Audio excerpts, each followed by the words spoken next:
A patron? Really? Can't we just carry on as we are?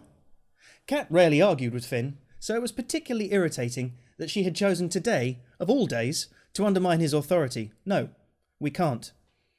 There's just no money to be had chasing bandits round the bloody backwoods of Holberg. We can't go on like this. Kat shrugged. She didn't look convinced.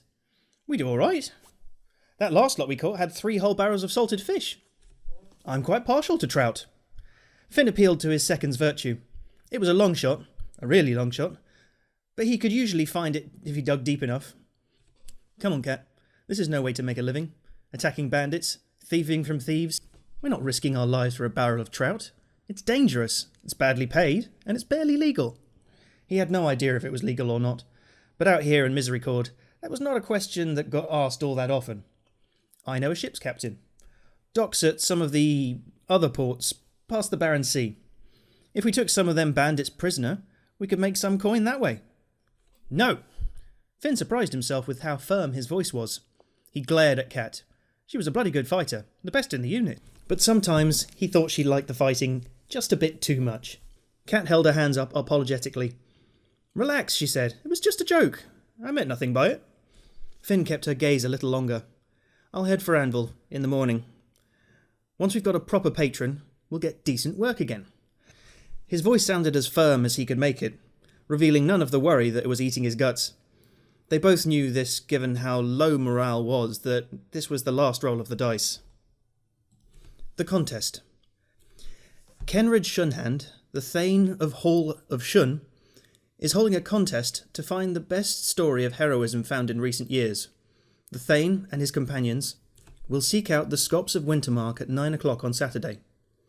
At the spring equinox just gone, a Calavesi named Alfmund Forwinson put forward a judgment to the Imperial Synod, urging the Winterfolk to remember the ways of heroism that aren't about going to battle.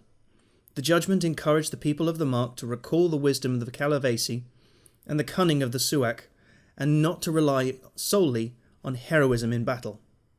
One who agreed strongly with Elfman's judgment is an elderly Steiner artisan named Kenrid Shunhand. His daughter Erna chose to become Suak, and was noted for her keen mind before she was killed defending Skarsind with Britta as adjutant of the Green Shields. The call to see all forms of heroism celebrated by the Mark has driven the elderly Thane to come to Anvil. The Thane intends to present a challenge to the Scops of the Winterfolk to tell him the best story of heroism that doesn't involve battle. He plans to present a prize for the best such story. The Accounter. Vulpius, Herald of Ephesus, is hosting a silent auction in the Hall of Worlds. The auction is expected to start at 2 o'clock on Saturday, with final forms handed in at 3 o'clock. Senescal Vulpius, Herald of the Prince of Scales, has informed agents of the Imperial Bourse of their intent to run a silent auction in the Hall of Worlds at the upcoming summit. They have acquired many curios from the markets of the City of Gold and Lead, and will be setting up with an intent to start at 2 o'clock on the second day of the summit. The silent auction will have a number of items available, laid out to inspect next to a lot number. Each attendee will be provided with a sheet listing the lot numbers. Each bidder is expected to hand in their sheet by 3 o'clock, complete with their bids. Bids will be accepted in Imperial currency, mana crystals, and crafting materials. Vulpius will retire to compare bids before returning to announce the winners of each lot. The Enigma. Something has made its home on the other side of a night regio in Miaran. It has requested company and is willing to offer rewards for new experience. In a quiet forest, not far from the ruins of Seren, there is a small night regio. It has been there for some time. The Vates of the Stridings nearby will occasionally use it for the casting of rituals, or use the flowers that grow there for their tattoos. OOC note. This encounter will have low lighting. If you need to bring something to read by, then it is entirely fine, but please bring it yourself. Something has changed in the last 3 months, though. Since the surge of night magic that spread across the Empire, something new has made its home in a chamber on the other side of the Regio. It has sent through small tendrils of itself to ask the people it encounters to come to it, to speak, sing, and perform for it, to provide it with things that are old and new, things that can excite the senses, things that can dull them such that it can experience everything again. It will only be able to journey to the chamber with assistance from one of the tendrils, and the journey will require going through the Hall of Worlds. The chamber will be opened at 11:15 in the morning on Saturday, and each visit will last roughly 10 minutes for no more than 5 people. The invite. A herald of Malleus, secretary of Calidus, is visiting Anvil to host an open auction for an invite to a game hosted by Prospero at the autumn equinox. Marquis Joueur is expected to arrive in the Hall of Worlds at 7 o'clock on Friday. Following the announcement of Prospero hosting a game of Threadweaver at the autumn equinox, some more information has come to light. Each Eternal of the Autumn Realm has received an invite to the game. The Prince of the Argent Tontine gave, or perhaps lost, his to the Secretary Malleus, who has instructed one of his own heralds to attend the Hall of Worlds to see if they will match the offer made by one of the Broken Shore. Marquis Joueur is expected to arrive in the Hall of Worlds at 7 o'clock on the first night of the summit.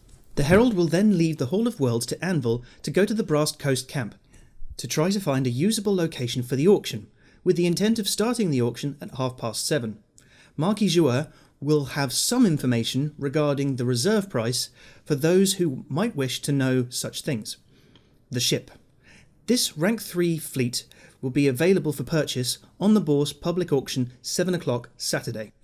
The owner, having engaged in trade with Maragladia, wishes to retire from active trade with their wealth. The Passion of Flame is a single, swift, double-masted ship owned by Alejandro y Galeano y Erigo. Alejandro and their crew spent the better part of last year travelling to and from the port of Maragladia in the Asavian archipelago. The Domiro of the Galeano family has said that after seeing the state of some of the slaves in Maragladia, they wish to see no more of the foreign nations, and will instead look to farming olives during retirement. The Passion of Flame is based out of the town of Calvos, and has been reinforced with weirwood twice. It is due to go up in the second set of lots at 7 o'clock on the second day of the summit. The winner of the lot will be able to replace their personal resource with this fleet. The Revelry, Reprise.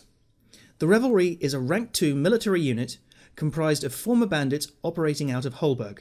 Some of their number are coming to Anvil on Saturday to find a new patron. With the liberation of Holberg in spring 379 YE, the military council were offered a number of spoils of war native to the territory to award to those they saw fit. The Revelry went to Andrea von Holberg, later general of the Towerjacks. After the death of their leader, the Revelry turned back to the forests of Misericord, fighting the groups of bandits that still infested the woods, and recruiting others back into the arms of the Empire. Since they have returned from their self-imposed exile, they have served as caravan guards, and as protection for certain merchant princes. Finn von Holberg, the acting quartermaster, is coming to Anvil to speak to those in guilds and free companies based in Holberg, in search of a new patron for their force. Finn intends to report to whichever egregore of the League they find first.